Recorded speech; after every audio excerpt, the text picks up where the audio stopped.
Jesus falou assim: então vem cá, eu vou mostrar que sou eu.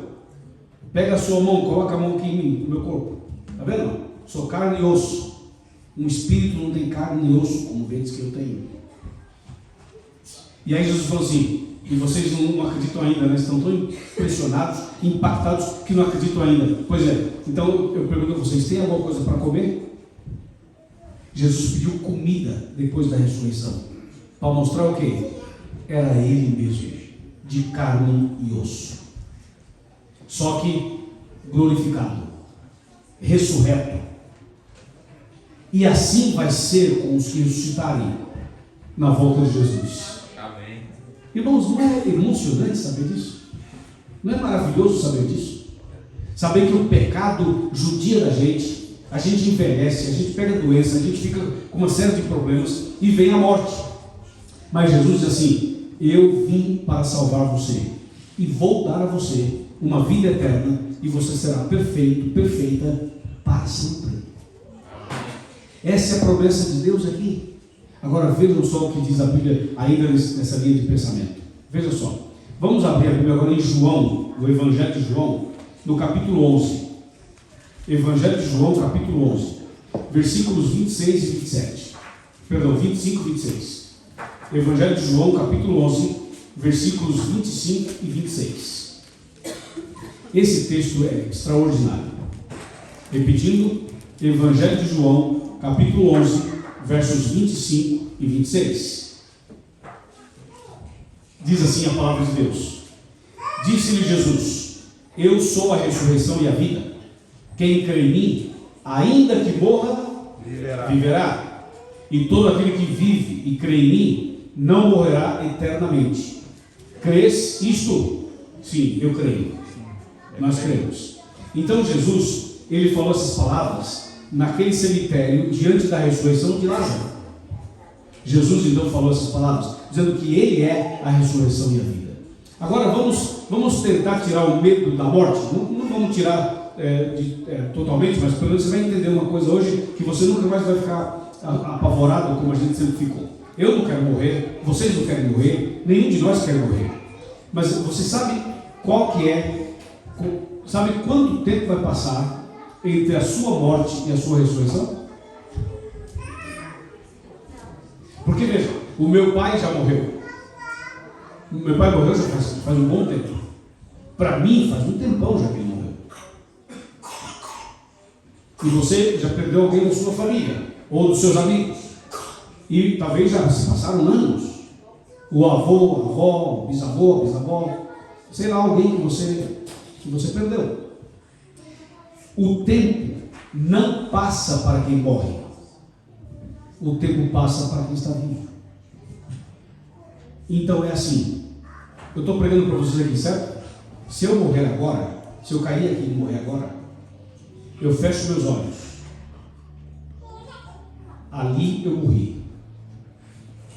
Do momento que eu morri até a minha ressurreição, é um abrir e fechar de olhos. Amém. Eu fechei os olhos, morri. Em seguida eu abro os olhos, é como se eu tivesse acabado de fechar os olhos. Dá para entender isso ou não? Você já foi dormir com muito sono? Você estava pregado, com sono, um sono cansado, e aí você deitou na cama e não viu nada, apagou. E quando você acordou, você fala: mas já? Parece que eu acabei de deitar, já tem que levantar. Só que você dormiu 8 horas, mas você estava tão cansado, tão cansada, que você lógico, nem percebeu que dormiu 8 horas. Assim é a morte.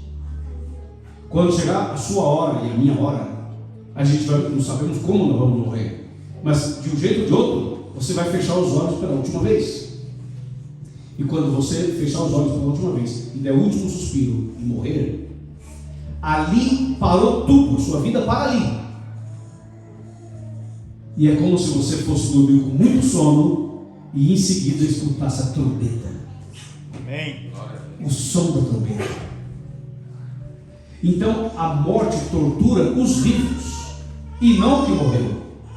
A morte é um problema para os vivos e não para quem já morreu. Por isso que a Bíblia diz, sabe o quê? Vamos para Apocalipse 13. Olha o que diz a Bíblia. Apocalipse 13. E esse verso é muito importante. Capítulo 13, verso 8.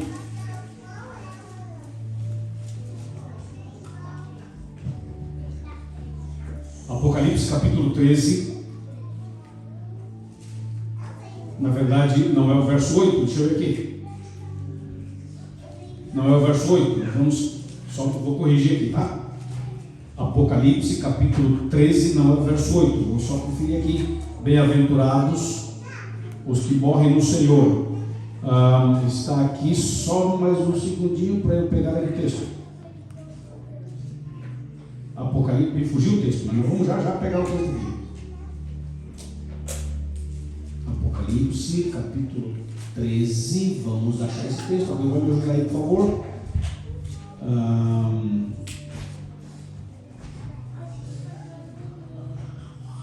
Só mais um minutinho, vamos localizar o texto aqui.